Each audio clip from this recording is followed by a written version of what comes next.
Bismillah, alhamdulillah, wa salatu wassalam ala rasulillah. Welcome to the Tahawiyah class. We resume, inshallah. Almost we are in the last portion about Allah subhanahu wa ta'ala, which is the most important part about Allah subhanahu wa ta'ala. The second part will be about the Prophet Muhammad sallallahu alaihi wasallam. Then it moves to other parts about the Qadar of Allah subhanahu wa ta'ala, about the Sahaba, about other issues. Okay, so we are in the last part about Allah subhanahu wa ta'ala.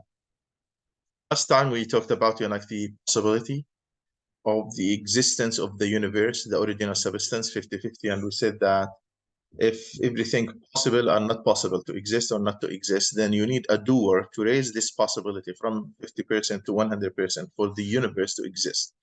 This is one of the arguments that we use with atheists who say like Big Bang theory, etc. We say the original substance, the first thing that started, was possible to happen and not possible to happen. Then you need a doer, something that a force or a power, someone to do it. Then that is God that created the universe. We talk that Allah subhanahu wa ta'ala will live forever. He's not going to perish and he will not come and end. وَلَا يَكُونُ إِلَّا مَا يُرِيد. Nothing happens except what he will subhanahu wa ta'ala. The last thing that we talked about is وَلَا يُشْبِهُ الْأَنَامِ. He doesn't resemble the creation. Anyway, so whatever comes to the mind of imagination is going to push an end, and Allah subhanahu wa ta'ala something different. Do you remember what I talked about, what we discussed finally last class about the imagination of the humans? Can you imagine something beyond your previous knowledge? It is impossible, right? If you think about the weirdest creatures or something, for example. It asks will ask you does it have eyes or doesn't have eyes? Does it have a head? Doesn't have a head? So before that, you have the previous knowledge of eyes or no eyes. You have the previous knowledge of a head or no head. You have the previous knowledge of that. You cannot imagine something that doesn't exist. Your imagination is based on something prior to your knowledge you acquired in your life. So Allah subhanahu wa ta'ala is not similar to his creatures in any way, although we have some names, and we mentioned that Allah subhanahu wa ta'ala is al-alim, all-knowing. Allah is Hayy. He exists while we are Hayy. Allahu la ilaha illa huwa al-Hayy al-Qayyum. But his existence is different than our existence. You remember all that? Okay, what is the difference between somebody who is Alim, has the good knowledge, and Allah subhanahu wa ta'ala is Alim, has the perfect knowledge? We use the same word. Allah is Alim and somebody is Alim in this field. What is the difference between Allah subhanahu wa ta'ala as a creator and his creatures when they share the same name? Is the knowledge of Allah similar to the knowledge of his creatures? No. So what is special about the knowledge of Allah? He knows everything, unlimited, right? Nobody educates him, right? Nobody educates him. While people, they gain the knowledge through experience, through the education of people around them, etc. Allah subhanahu wa ta'ala has that knowledge with him from the very beginning all the way to the very end. Okay. Allah subhanahu wa ta'ala, Imam Tahawi says, خالق بلا حاجة. Allah creates and created without a need to create. Allah is not in need of his creatures. Question is why he created us. If Allah doesn't need us, and if all of us worship Allah 24 hours, that will not benefit Allah. If all of us, all human who are created and will be created, all of them are worshiping Allah day and night, 24 hours, that will not benefit Allah subhanahu wa ta'ala. He doesn't need his creatures. He doesn't want them to feed him, doesn't eat, doesn't want them to help him in any way. So why he created us? A question. This is one of the main philosophical questions. The main philosophical questions that usually philosophers since the ancient time, Greek time, and even before, up to the day of judgment, they will ask these 5 questions. What, why, when, where, and how. These are the main critical questions. What are they? What and why, how, when, where. All of that is related to what? What does it mean? Anyone can give me what is the complete equation of what, why, where, when, and how?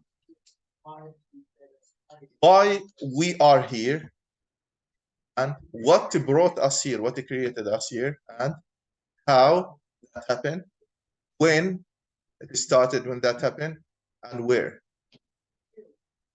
Who, it is what or who. Sometimes they say who and what. Okay. Always all of these philosophical questions talking about what us as humans are created, and who created us.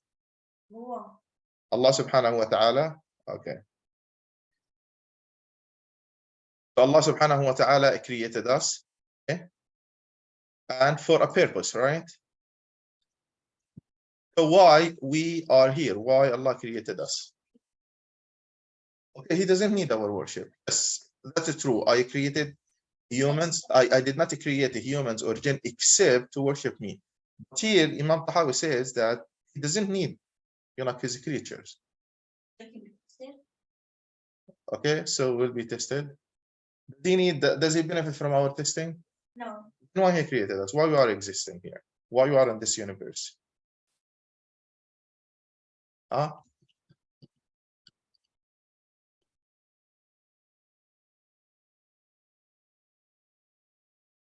He created the throne of Allah. Why He created, all of this universe? Okay, let me give you an example. Imagine you go to a pottery man, someone who can form and creates things from mud.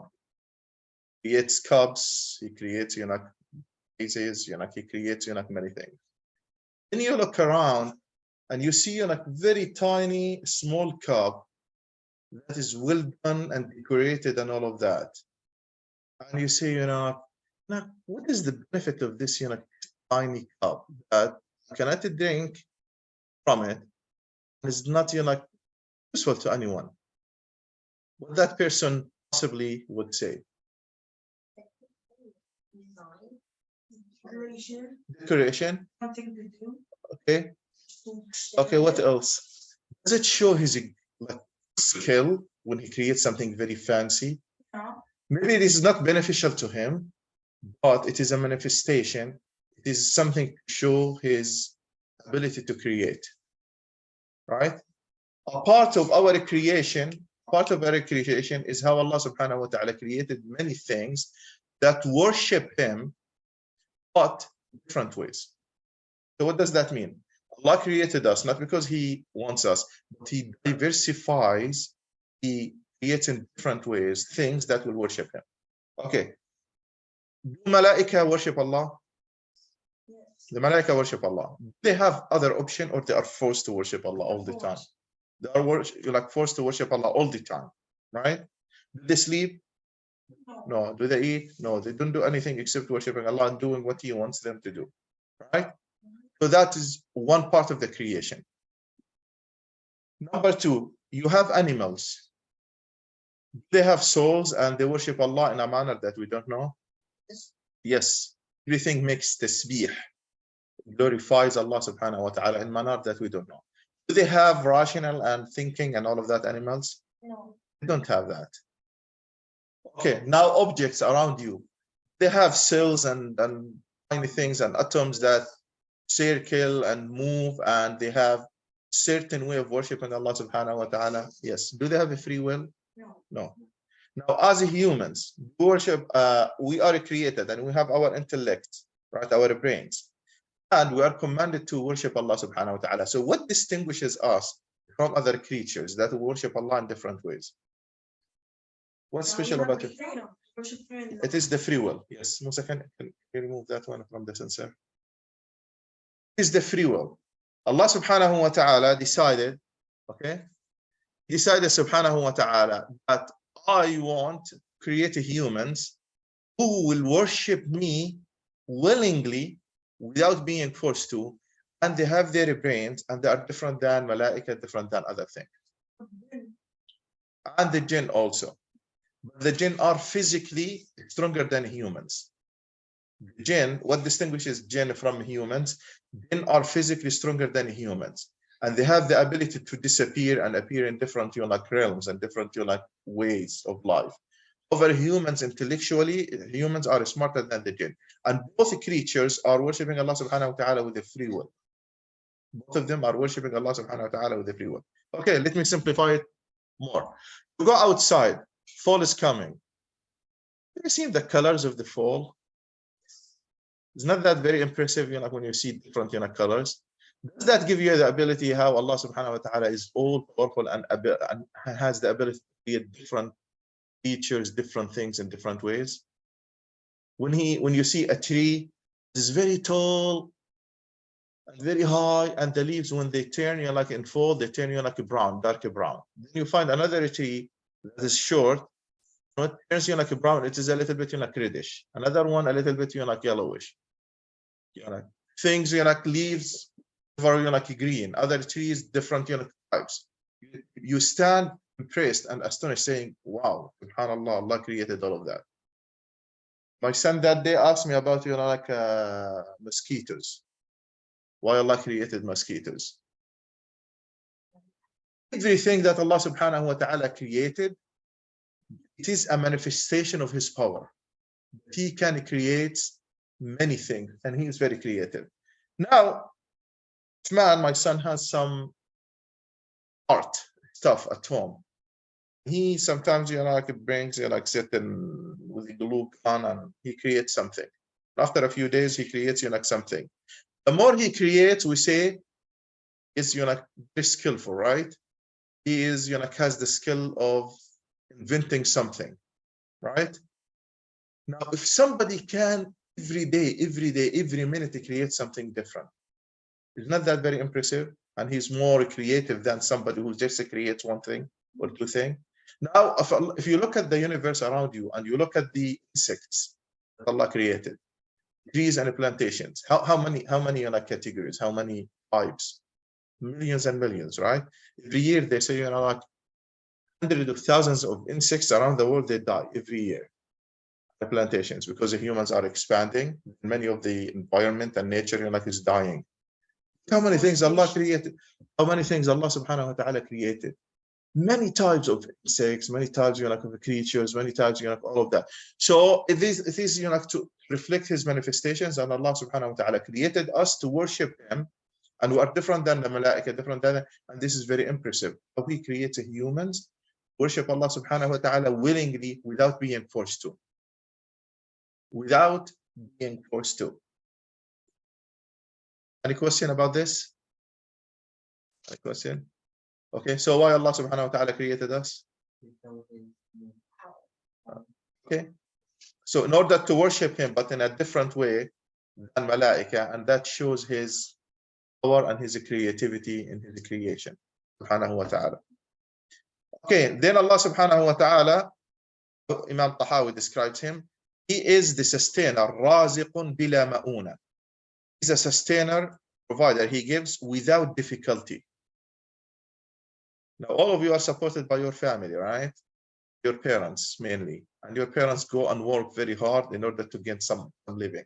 They studied, spend years studying to support you. Agree? And if you want in the future to support yourself, then you have to work very hard in order to that. So Allah provides for everything. Does He do that with difficulty? Does He spend years studying, years working very hard in order to that, or something very simple? He creates it from nothing. Be, and it is kun fayakun. Anything He wants. Okay? So humans, they cannot provide. It requires some effort. Well, Allah subhanahu wa ta'ala doesn't require that. Umitun bila makhafa. He wills for death. He causes people to die without fear. What does that mean? People kill each other, but always there is a kind of fear. Fearing from what? Other people to take revenge, or the law and police and courts and all of that, right? But if Allah subhanahu wa ta'ala decides to destroy the people of Ad, the whole tribe, the people of Thamud, does He fear any aqiba, any consequence? What, somebody to take revenge from him? No. In Surah Al-Shams, فَدَمْدَمَ عَلَيْهِمْ رَبُّهُمْ بِذَنْبِهِمْ فَسَوَّاهَا وَلَا يَخَافُ عُقْبَاهَا. Doesn't fear consequence. Now you might mess up, you're at home, but still you're fearing your father, your mother. Something bad will happen. But if Allah subhanahu wa ta'ala decides to someone to cause somebody to die, it will happen and he doesn't feel anything. No one can reach him. This is one of the things that we suppose those who believe that God comes in the image of a human being and he is killed. Come on, nobody can harm Allah subhanahu wa ta'ala. He's above and beyond all of that. Okay, ba'ithun bila mashaqqa. He will resurrect humans without any difficulty. You know how humans will be resurrected? Now millions of people die on this earth. Yawm al-Qiyamah, what will happen? How people will be resurrected? Okay, so the trumpet, the horn will be blown, and what will happen before that? A rain will come down. That rain, nothing will be prevented from reaching the dirt, even if there are rules or something, and it will reach the traces of every human being.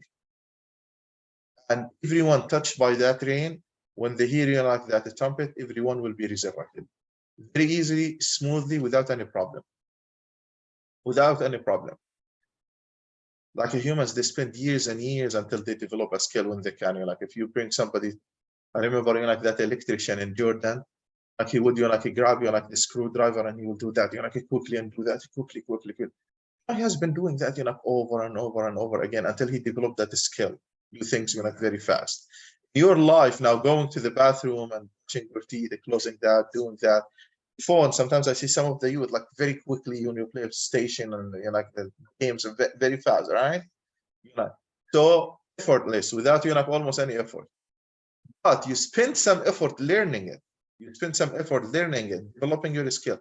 Allah subhanahu wa ta'ala will bring people to life without any problem, without any difficulty.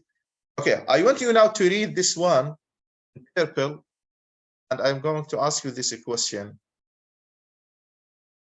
about Allah subhanahu wa ta'ala and his creation. Okay?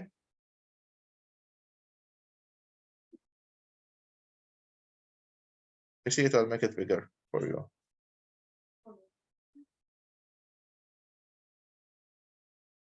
The question is, can we call Allah subhanahu wa ta'ala a creator without having anything to create or not? Okay? This is the question. Can he be a creator without creating anything? No. Okay. Read this section. Let me make them shorter for you, closer.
So, can we call Allah a creator even without creating something? Yes. Without even creating something. No. Can you call him Lord even before he creates a universe to be Lord of? Yes. Allah subhanahu wa ta'ala should not benefit from his creatures. He should not benefit from his creation, call him a creator. Now, there is an opinion within Ahl Sunnah wal Jama'ah. They say, no, before this universe, Allah created another universe before it. Then before it, there was another universe. Then before it, there was another universe. Why? They say because Allah subhanahu wa ta'ala, if we call him the creator, then he always creates. Always creates. They say like universe after universe. But this opinion is weaker, although this is adopted by some scholars that we respect. And we say that Allah subhanahu wa ta'ala doesn't benefit from his creatures. We say he is the resurrector. He will bring people back to life, even before the day of judgment. Having the power, the potential to do it, qualifies him to have the name. Okay? For example, if you say somebody is a writer, somebody who writes, a writer, does it mean like that he always writing to call him a writer? Does it mean? No. He's a writer, he has the potential to be a writer. Okay? So Allah subhanahu wa ta'ala has the ability to create. Even before he created, still we call him the creator. Okay? Next. خلق الخلق بعلمه. Allah subhanahu wa ta'ala created the universe with his knowledge. So he has the knowledge of his creation. Is it possible just randomly he creates, or he has a plan and he knows what he is creating? Allah subhanahu wa ta'ala has the knowledge even before he creates something. It's not like a human, you're like sometimes you're like doesn't do whatever you're like he's doing, then all of a sudden, oh, something is created. He knows even before he created what he's going to create. لم يخف عليه شيء قبل أن يخلقهم. Okay, I have a question here for you. Why, if everything is known to him, everything is known to Allah subhanahu wa ta'ala even before he created us, why he orders us أمرهم بطاعته ونهاهم عن معصيته? Why he is ordering us to do good and he forbids us from doing something while he knows what you are going to do? For example, if Abdullah is going to live 30 years from now, the coming 30 years, Allah knows what he is going to do of good or bad, and he will know whatever I'm going to do, right? Still, he is commanded by Allah to do good, to avoid bad. Why? Allah knows what he's going to do. Why he's asking him to do good, to avoid bad? Why? He orders them to obey him and forbid them to disobey him, while he knows whatever they are going to do before he created them. What is the benefit? Because of the test. Because of the test. So he gave us the free will, and he knows what will happen to us in the future. Still, he says, do good and avoid bad. Whatever choice you do today, or tomorrow, or after 10 years, Allah subhanahu wa ta'ala knows it long time ago, before even you do it. Now the question is, will that knowledge affect you or not? Allah knows that Abdullah, after 10 years, is going to perform salah, and maybe he will do a tiny mistake. Okay? Does that knowledge force Abdullah to perform salah and to do the sin? Because Allah knows that he's going to do it. But that previous knowledge will not affect him, and it is Abdullah's choice. Okay. Have you ever do you like, what is your favorite sports you like? Do you watch any TV thing like soccer or basketball? Okay. Imagine that you are watching a recorded game. Okay? A kind of game. You are watching a recorded game. You watch it the first time. Okay? Then the second time you are watching it recorded. But you are watching it recorded with some of your friends or family members. From the very beginning, in the first 5 minutes, you would tell them, this team is going to win the game. How did you know? Because you watch it, right? Now, after they finish the game, yes, you said that this team will win, and yes, true, this team, is winning. Can anyone complain and saying that you changed the result? No. Can anyone complain? You're like, you said that this team, you're like, is going to win. You're like, why did you say that? Does the knowledge that you have, previous knowledge, affect how players are playing? Does it? No. Okay. So this is, what's going to happen. Allah subhanahu wa ta'ala knows what every one of us is going to do in the future, but no one has the right to complain and to say that, oh Allah, you know that I'm going to mess up. You know that. Why you force me to do it? Does anyone have the right to do that? The knowledge of Allah subhanahu wa ta'ala doesn't interfere with you. Another example for you. This is among the questions that always people ask. Okay, so it is repeated the question. Imagine you're a teacher in a school. You have been teaching for years. Some of your students have been there for you in the 5th grade, 6th grade, 7th grade, and you are teaching them in the 9th grade.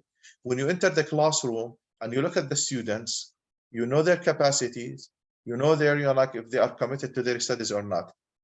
You say, okay, you so and so, I don't think you'll make it this year. And you so and so, you will be the best students in the class. At the end of the year, your expectation based on your previous knowledge will be fulfilled.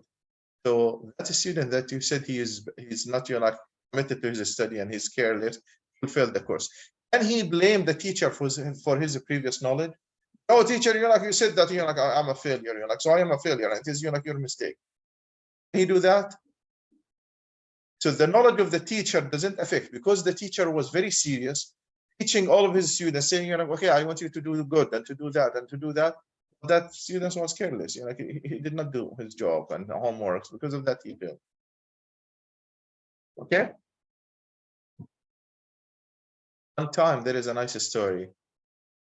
They caught a thief in the old days of Umar ibn Khattab. A thief who stole something, and they brought him to Umar ibn Khattab. And wanted to punish him. In the old days, they would punish him like cutting his hand. It's not our job, it's a government job. Then what happened? He said, Allah knows, and Allah decreed and decided that I will, which is the Qadar of Allah. The Qadar of Allah. We believe in the 6 articles of Iman. The 6th one is you have to believe in the Qadar. What Allah decides is going to have to happen. And the knowledge of Allah subhanahu wa ta'ala is a part of it. It says, Allah knows and Allah decided that I'll steal. What Umar ibn Khattab responded? No. He responded to him. It says, oh, this is by the knowledge and decree of Allah I stole. Something that I did not choose for it. Allah decided. Umar ibn Khattab said, and we will punish you because Allah has written that and Allah knows that. He said, I stole by the Qadar of Allah. He said, Umar, then I'll cut your hand by the Qadar of Allah. So if you claim that the previous knowledge of Allah and what He decides and what He decrees is going to affect you and you have no free will, then I'll cut your hand and I say, I don't have a free will. Because God decided that I'll punish you. Everybody will start beating another person saying, oh, God decided that I'll beat you. He knows that I'll beat you on that day. But the free will be messed up. People will not live their life, right? And a student fails in his exams and he goes back to his parents and says, this is God decided that I'll fail.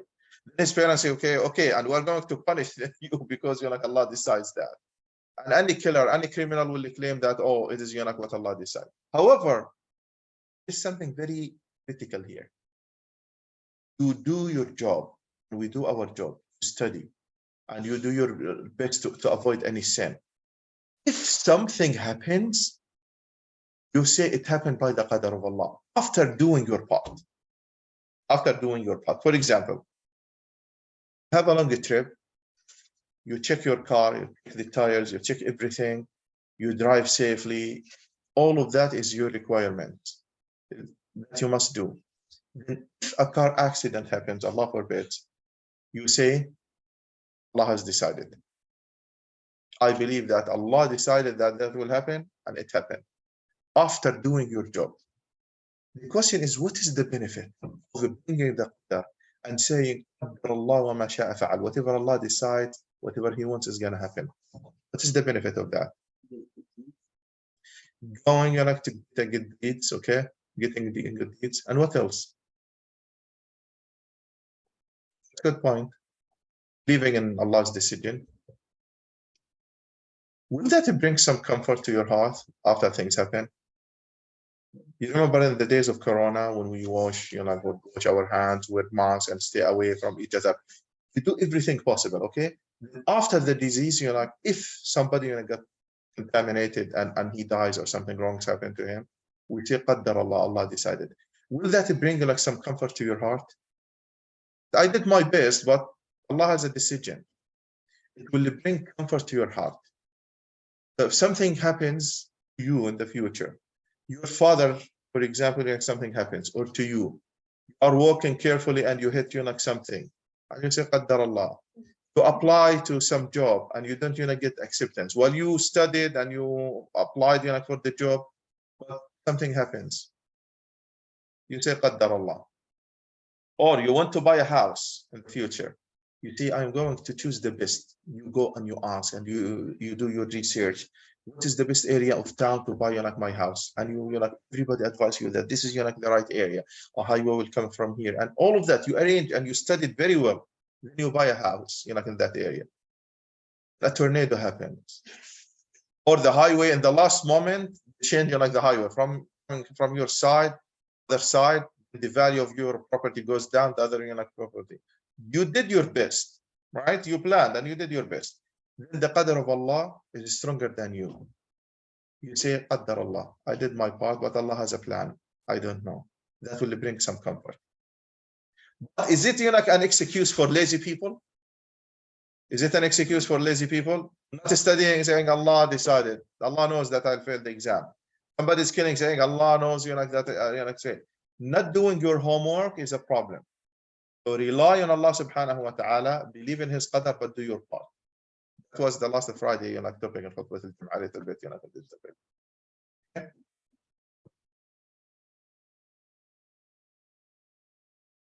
Last thing in this class, okay, about the evil. How Allah subhanahu wa ta'ala is the question of evil on this earth. Yes, the last thing. How Allah subhanahu wa ta'ala allows some people to commit a crime, allows wars to happen, allows people to disbelieve in Him, allows people to commit mistakes. How would Allah subhanahu wa ta'ala allows that? Is Allah evil because He allows that? Then why He allows that to happen? Does He want people to do bad? Does He want people to do bad? Okay, but everything happens by His permission. How to reconcile? Okay, I want you to read this paragraph and to answer this question. And we conclude the class here. Decree means His decision. And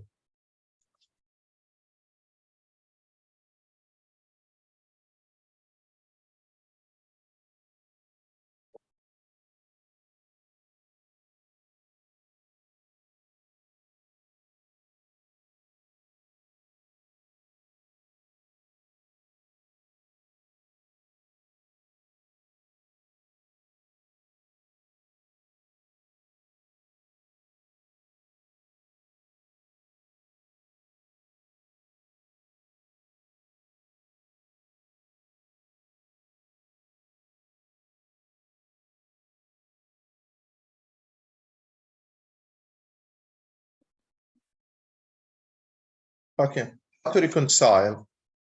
Allah wants people to do good, but at the same time, He allows evil to happen. How to reconcile? How to reconcile?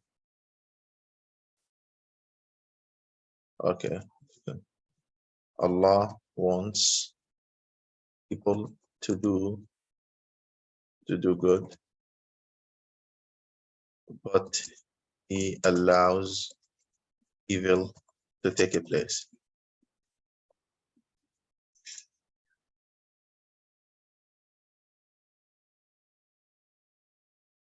How to reconcile between that? Is there a difference between Allah permitting and allowing something? Allah is pleased and not pleased something? Is there a difference between this and that? Does Allah permit and allows evil to take place? Does he permit that? Does he allow people to commit crimes? He allows them. Up to them, right? They have the free will. Do you agree? They have the free will. Okay. Is Allah pleased and happy because people are committing crimes? No.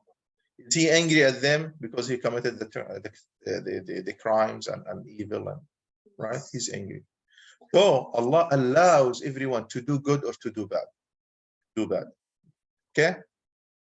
But he wants his servant to do the good and to avoid the bad, because they're in a test. Okay? In the test, you allow everything. So you are in the test, like a teacher in the exam. A teacher in the exam, he says, okay, tomorrow you have an exam. My advice is you study. Okay? But it's up to you. You want to study, you don't want to study, there is consequence. There are some consequences, right? It's up to you. Up to you. Are permitted. You want to study, you want to study. You don't want, it's up to you. But my advice is to study. Okay? So Allah subhanahu wa ta'ala permits evil to take place, allows people. You find there's somebody who's very powerful and he goes and he beats, or somebody has a weapon and goes and kills. Allah is advising him, don't do it. You'll be held accountable. I'm going to ask you about that. You will be punished for it. However, in this life, you have the freedom to do it. This is a question about the existence of evil, one of the most critical questions that a lot of the youth from the Muslims ask, especially when they go to university and start like knowing about the universe and reading the news and seeing some evil here and there. Muslims are suffering, somebody is oppressed, something is happening to the environment, etc. People start accusing why Allah would allow evil to happen. We say he allowed it, but he's not pleased with it, not happy with it. Okay, allowed people, and he said, like, if you want to do bad or good, it's up to you. A day will come, on the day of judgment you will be held accountable. You'll go to Jannah or to Nar. But my advice and what pleases me and what I want from you is to do good. Is it clear the distinction between Mashi'a, he allows, وَمَا تَشَاءُونَ إِلَّا يَشَاءَ اللَّهُ, whatever you will is already permitted by Allah subhanahu wa ta'ala. And Allah subhanahu wa ta'ala, radiyallahu anhum wa radu an, Allah subhanahu wa ta'ala is pleased with some people and he wants them to do good, and he wants all people to do good. That's clear? Okay. So what we studied today, let us go over it and conclude, inshallah, briefly. Allah subhanahu wa ta'ala, we're talking about Allah subhanahu wa ta'ala as the creator. He created us without any need of our ibadah. We are not benefiting him. However, he commands us to worship him, and he gave us the freedom. So we are different creatures than others that are created by Allah, and they are forced to worship Allah subhanahu wa ta'ala. And this shows us the ability of Allah to create different types, species, and different people. But he created us to worship him with the free will. We mentioned that Allah subhanahu wa ta'ala, he provides without effort. He causes death without fearing anyone. He brings back to life easily. Then we said that Allah subhanahu wa ta'ala doesn't benefit from his creatures. He is Khaliq, he is the creator, even before he created us. He is Khaliq because he is potentially is able to create. Then we talked about how Allah subhanahu wa ta'ala allows us, he knows what we are doing, yet he asked us to do good and to avoid bad, because we are in a test. He knows what we are going to do, and he wants us to do good and to avoid bad, although he knows before he created us what we are going to do. Then finally, we made a differentiation between allowing something and being pleased with something. Allowing something and not to be pleased with it. Allah allows evil, but he is not happy with it. And allows people to do good, and he is happy with doing good. Okay. That will conclude, like what Allah subhanahu wa ta'ala, the basics about Allah subhanahu wa ta'ala. Next time, inshallah, believing will move faster, because the most difficult things are about Allah subhanahu wa ta'ala. We talked about the Qadar, the decree of Allah subhanahu wa ta'ala. So inshallah, maybe next class we will take a break, maybe coming Sunday. now be tuned because I'm going to communicate the message in the WhatsApp group. So, but maybe we'll stop it because school will start and then we resume later on to finish it. Or do it on Saturday if I want to finish everything in coming Saturday, maybe the last class we'll do it on Saturday. Any question? جزاكم الله خير. السلام عليكم ورحمة الله وبركاته.